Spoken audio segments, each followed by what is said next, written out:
देखिए, भारत के संविधान के भाग 5 में आर्टिकल 63 में उपराष्ट्रपति के पद का उल्लेख किया गया है।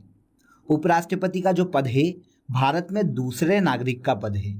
अगर हम भारत में प्रथम नागरिक की बात करें तो राष्ट्रपति का पद भारत में प्रथम नागरिक का पद कहलाता है और इसके बाद भारत में दूसरे नागरिक का पद उपराष्ट्रपति का पद होता है।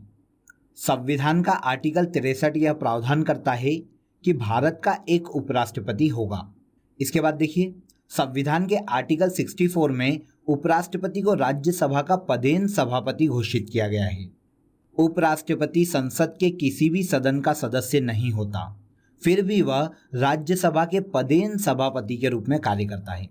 तो देखिए दोस्तों, कभी भी अगर आपसे क्वेश्चन ऐसा पूछा जाए कि इनमें से कौन संसद के किसी भी सदन का सदस्य नहीं है और अगर आपको वहां पर ऑप्शन सभापति का दिया जाए तो याद रखिएगा, सभापति संसद के किसी भी सदन का सदस्य नहीं होता क्योंकि वही भारत का उपराष्ट्रपति है और उपराष्ट्रपति संसद के किसी भी सदन का सदस्य नहीं होता। तो आर्टिकल 64 के तहत उपराष्ट्रपति राज्यसभा के पदेन सभापति के रूप में कार्य करता है। इसके बाद देखिए, संविधान के आर्टिकल 65 के तहत राष्ट्रपति की अनुपस्थिति में उपराष्ट्रपति राष्ट्रपति के कर्तव्यों का निर्वहन करता है। देखिए, अगर किसी भी कारण से राष्ट्रपति अपने पद पर नहीं है, चाहे तो उनकी पद पर रहते हुए मृत्यु हो जाए, चाहे वे छुट्टी पर चले जाएं, तो ऐसी कंडीशन में उपराष्ट्रपति जो है कार्यवाहक राष्ट्रपति के रूप में कार्य करता है। उपराष्ट्रपति अधिकतम 6 माह तक ही कार्यवाहक राष्ट्रपति के रूप में कार्य कर सकता है क्योंकि राष्ट्रीय निर्वाचन आयोग राष्ट्रपति का पद रिक्त होने के 6 माह के अंदर ही राष्ट्रपति का नया निर्वाचन करवा लेगा। तो राष्ट्रपति की एब्सेंस में उपराष्ट्रपति राष्ट्रपति के रूप में कार्य करता है और ऐसी परिस्थिति में उपराष्ट्रपति वेतन और भत्ते भी राष्ट्रपति के ही लेता है। अब क्वेश्चन आता है कि अगर उपराष्ट्रपति राष्ट्रपति के रूप में कार्य करता है तो ऐसी कंडीशन में उपराष्ट्रपति का कार्य कौन करता है? तो देखिए दोस्तों, क्योंकि उपराष्ट्रपति राज्यसभा का पदेन सभापति होता है, तो ऐसी कंडीशन में अगर उपराष्ट्रपति राष्ट्रपति के पद पर है तब राज्यसभा का उपसभापति सभापति के रूप में कार्य करता है। आगे देखिए, संविधान के आर्टिकल 66 में उपराष्ट्रपति के चुनाव की प्रक्रिया दी गई है। इस आर्टिकल के तहत उपराष्ट्रपति का जो चुनाव है वो राष्ट्रपति की तरह अप्रत्यक्ष मतदान द्वारा करवाया जाएगा। इसका मतलब होता है कि उपराष्ट्रपति के चुनाव में भी आम नागरिक मतदान नहीं कर सकता, बल्कि देखिए दोस्तों, संसद के सभी सदस्य मिलकर उपराष्ट्रपति के पद का चुनाव करते हैं। अब देखिए, संसद के सभी सदस्यों में निर्वाचित सदस्य और मनोनीत सदस्य दोनों को ही शामिल किया जाता है। इस प्रकार संपूर्ण संसद मिलकर उपराष्ट्रपति के चुनाव में भाग लेती है। अब यहाँ पर एक और इम्पोर्टेंट फैक्ट को याद रखिएगा कि अगर किसी भी नागरिक को देश में उपराष्ट्रपति का चुनाव लड़ना है तो उसे भारत का नागरिक होना चाहिए, 35 वर्ष की आयु पूरी कर चुका हो, पागल या दिवालिया न हो और राज्यसभा का सदस्य बनने की योग्यता रखता हो। देखिए दोस्तों, यहाँ पर प्रावधान किया गया है कि उपराष्ट्रपति चुनाव लड़ने के लिए राज्यसभा का सदस्य बनने की योग्यता रखता हो, न कि वो राज्यसभा का सदस्य हो, क्योंकि उपराष्ट्रपति संसद के किसी भी सदन का सदस्य नहीं होता। क्लियर? इसके बाद देखिए, संविधान के आर्टिकल 67 में उपराष्ट्रपति के कार्यकाल का उल्लेख किया गया है। देखिए, राष्ट्रपति की तरह उपराष्ट्रपति भी शपथ लेने के 5 वर्ष तक अपने पद पर बना रहता है। अगर उसके पहले उसे अपना पद छोड़ना है तो वह राष्ट्रपति को अपना इस्तीफा देकर अपना पद छोड़ सकता है। वेरी वेरी इंपॉर्टेंट फैक्ट है, अगर उपराष्ट्रपति को अपने पद से इस्तीफा देना है तो वो अपना इस्तीफा राष्ट्रपति को सौंपकर अपना पद छोड़ सकता है। देखिए, 5 साल के पहले भी अगर कभी उपराष्ट्रपति को उनके पद से हटाना है तो ऐसी कंडीशन में केवल राज्यसभा में संकल्प लाकर और उसे राज्यसभा में बहुमत से पास करवाकर उपराष्ट्रपति को उनके पद से हटाया जा सकता है। लेकिन देखिए दोस्तों, इसमें लोकसभा की भी सहमति आवश्यक है। लेकिन संविधान में उपराष्ट्रपति को हटाने के लिए किसी भी प्रकार के महाभियोग की जरूरत नहीं है। केवल एक सामान्य विधेयक राज्यसभा में लाकर उपराष्ट्रपति को उनके पद से हटाया जा सकता है। क्लियर? तो सामान्य परिस्थिति में देखिए, उपराष्ट्रपति 5 वर्ष तक अपने पद पर बने रहते हैं। इसके अलावा संविधान के आर्टिकल 69 में उपराष्ट्रपति की शपथ की प्रक्रिया दी गई है। संविधान का आर्टिकल 69 यह प्रावधान करता है कि उपराष्ट्रपति अपने पद की शपथ राष्ट्रपति के समक्ष लेते हैं। उपराष्ट्रपति अपने पद की शपथ राष्ट्रपति के समक्ष लेते हैं और राष्ट्रपति अपने पद की शपथ सुप्रीम कोर्ट के मुख्य न्यायाधीश के समक्ष लेते हैं। लेकिन अगर राष्ट्रपति को अपने पद से त्यागपत्र देना है तो वह उपराष्ट्रपति को अपना त्यागपत्र सौंप सकता है, और उपराष्ट्रपति को अगर अपने पद से त्यागपत्र देना है तो वह राष्ट्रपति को अपना त्यागपत्र देकर अपना पद छोड़ सकता है। इसके बाद देखिए लास्ट आर्टिकल है आर्टिकल 71। देखिए आर्टिकल 71 यह प्रावधान करता है कि अगर उपराष्ट्रपति के चुनाव में किसी भी प्रकार की धांधली होती है तो अंतिम निर्णय सुप्रीम कोर्ट द्वारा लिया जाएगा। देखिए ये सेम आर्टिकल हमने राष्ट्रपति में भी पढ़ा था, क्योंकि आर्टिकल 71 के तहत उपराष्ट्रपति और राष्ट्रपति दोनों के ही चुनाव में अगर किसी भी प्रकार की धांधली होती है तो अंतिम निर्णय जो है वो सुप्रीम कोर्ट द्वारा लिया जाता है। क्लियर? तो देखिए ये उपराष्ट्रपति के ऐसे कुछ इंपॉर्टेंट आर्टिकल है जो हमसे हमेशा एग्जाम में पूछे जाते हैं और अधिकतर क्वेश्चन हमारे इन्हीं आर्टिकल पर बेस्ड रहते हैं। तो चलिए अब हम क्वेश्चन की तरफ चलते हैं।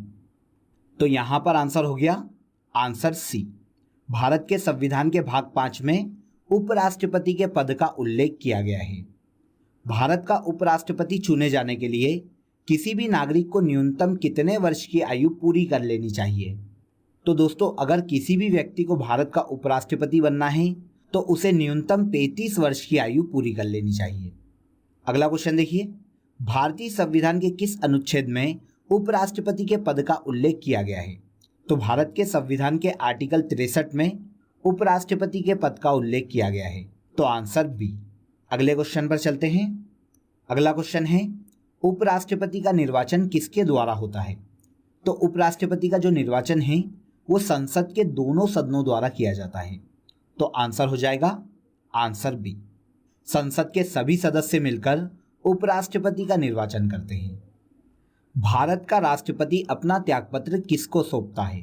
तो देखिए दोस्तों, अगर भारत के राष्ट्रपति को अपने पद से इस्तीफा देना है तो ये अपना इस्तीफा भारत के उपराष्ट्रपति को देते हैं, और उपराष्ट्रपति को अपना इस्तीफा देकर राष्ट्रपति अपने पद से मुक्त हो सकते हैं। उपराष्ट्रपति को पदच्युत करने मतलब उपराष्ट्रपति को उनके पद से हटाने संबंधित प्रस्ताव प्रस्तुत किया जा सकता है। तो देखिए अगर उपराष्ट्रपति को उनके पद से हटाना है तो इससे संबंधित जो प्रस्ताव है या जो संकल्प है वो हमेशा राज्यसभा में ही लाया जाएगा। तो आंसर हो जाएगा आंसर बी।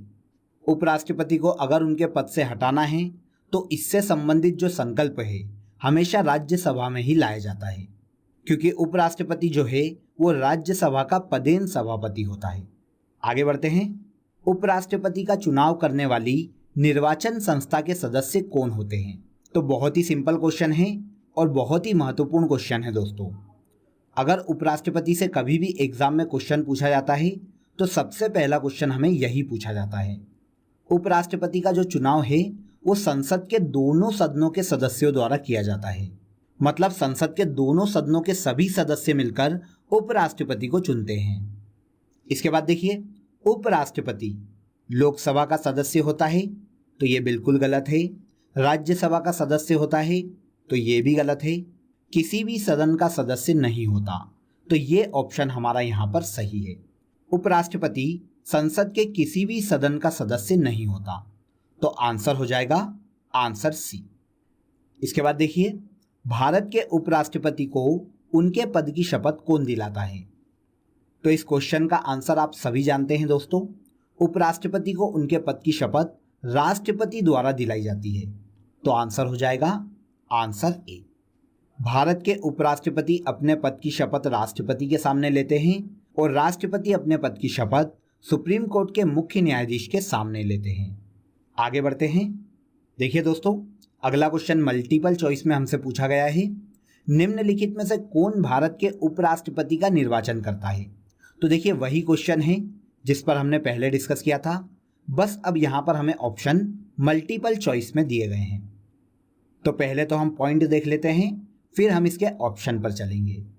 तो देखिए, पहला लोकसभा के सदस्य, तो ये बिल्कुल सही है। राज्यसभा के सदस्य, ये भी बिल्कुल सही है। विधानसभा और विधान परिषद के सदस्य उपराष्ट्रपति के चुनाव में भाग नहीं लेते।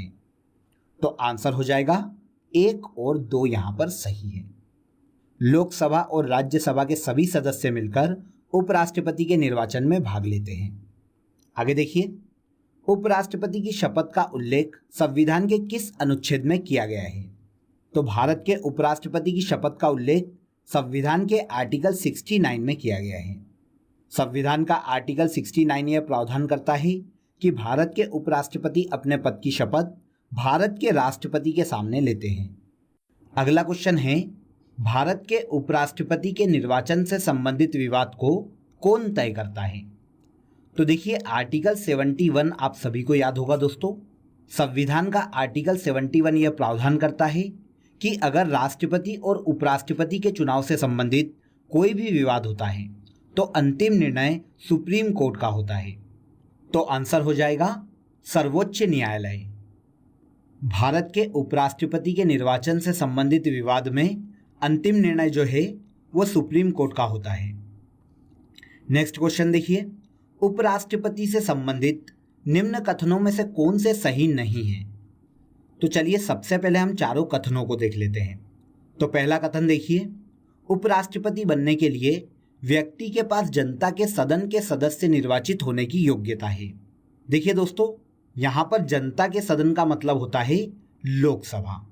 तो अगर किसी भी व्यक्ति को उपराष्ट्रपति बनना है तो क्या उसे लोकसभा की योग्यता होना जरूरी है? बिल्कुल नहीं, उसे राज्यसभा की योग्यता की जरूरत है। इसके बाद देखिए, किसी राज्य की विधायिका का सदस्य इस पद के लिए उम्मीदवार हो सकता है। तो ये कथन बिल्कुल सही है। उपराष्ट्रपति के पद का कार्यकाल उतना ही होता है जितना कि राष्ट्रपति का। बिल्कुल सही, राष्ट्रपति और उपराष्ट्रपति दोनों का ही कार्यकाल देखिए 5-5 वर्ष का होता है। इसके बाद देखिए, उसको एक औपचारिक महाभियोग द्वारा पद से हटाया जा सकता है। तो ये बिल्कुल गलत है। उपराष्ट्रपति को उसके पद से हटाने के लिए किसी भी प्रकार के महाभियोग की जरूरत नहीं है। केवल एक सामान्य सा संकल्प राज्यसभा में पास करवाकर उपराष्ट्रपति को अपने पद से हटाया जा सकता है। तो आंसर सी, यहाँ पर 1 और 4 कथन उपराष्ट्रपति के संबंध में बिल्कुल गलत है। क्लियर? अगले क्वेश्चन पर चलते हैं। नीचे 2 वक्तव्य दिए गए हैं। एक को कथन ए कहा गया है जबकि दूसरे को कारण आर कहा गया है। तो कथन ए देखिए, कोई व्यक्ति उपराष्ट्रपति निर्वाचित होने का पात्र तभी होगा जब वह राज्यसभा का सदस्य होने के लिए अर्हित हो। तो कथन बिल्कुल सही है। इसके बाद कारण आर देखिए, उपराष्ट्रपति राज्यसभा का पदेन सभापति होता है। तो ये कारण भी बिल्कुल सही है। देखिए, कोई भी व्यक्ति भारत का उपराष्ट्रपति तभी बन सकता है जब वो राज्यसभा के सदस्य बनने की योग्यता रखता हो, क्योंकि उपराष्ट्रपति ही राज्यसभा का पदेन सभापति होता है। तो ए और आर दोनों सत्य है और आर ए का सही मान्य स्पष्टीकरण भी है। क्लियर? इसके बाद देखिए, उपराष्ट्रपति अधिकतम कितने समय तक राष्ट्रपति का कार्यवाहक पद संभालता है? उपराष्ट्रपति जो है अधिकतम 6 माह तक ही राष्ट्रपति का कार्यवाहक पद संभाल सकता है। अगला क्वेश्चन देखिए, भारत के प्रथम उपराष्ट्रपति थे। बहुत ही सिंपल क्वेश्चन है दोस्तों, आप सभी को पता चल गया होगा। भारत के पहले उपराष्ट्रपति हैं डॉक्टर एस राधाकृष्णन। भारत का उपराष्ट्रपति भारत का द्वितीय उच्चतम प्रतिष्ठित पदधारी है। तो बिल्कुल सही है, उपराष्ट्रपति के पास पद से संबंधित कोई औपचारिक कार्य नहीं है। तो ये पॉइंट भी बिल्कुल यहाँ पर सही है। राष्ट्रपति की अनुपस्थिति में उसके कार्यों का निर्वहन करता है। बिल्कुल सही, राष्ट्रपति की पदत्याग, अपदस्थीकरण अथवा मृत्यु के चलते राष्ट्रपति के रूप में कार्य करता है। तो ये भी बिल्कुल सही है। तो यहाँ पर हमारे चारों कथन उपराष्ट्रपति के बारे में सही है। तो आंसर हो जाएगा आंसर डी। उपराष्ट्रपति जो है भारत का दूसरा नागरिक होता है और यह भारत का दूसरा सबसे बड़ा संवैधानिक पद है। उपराष्ट्रपति राष्ट्रपति की अनुपस्थिति में राष्ट्रपति का कार्यवाहक पद संभालता है। क्लियर? आगे बढ़ते हैं। निम्नलिखित में से किस किसने भारत के उपराष्ट्रपति का पद संभाला है? तो देखिए, ऐसे क्वेश्चन के लिए दोस्तों आप सभी को उपराष्ट्रपति की लिस्ट याद होना चाहिए। देखिए, मोहम्मद हिदायतुल्लाह और शंकर दयाल शर्मा, ये दो ऐसे व्यक्ति हैं जिन्होंने भारत के उपराष्ट्रपति का पद संभाला है। तो आंसर हो जाएगा आंसर बी, मोहम्मद हिदायतुल्लाह और शंकर दयाल शर्मा भारत के उपराष्ट्रपति का पद संभाल चुके हैं। नेक्स्ट क्वेश्चन देखिए, भारत के उपराष्ट्रपति के पद पर लगातार 2 बार कौन रहा था? तो भारत के पहले उपराष्ट्रपति डॉक्टर एस राधाकृष्णन ऐसे उपराष्ट्रपति है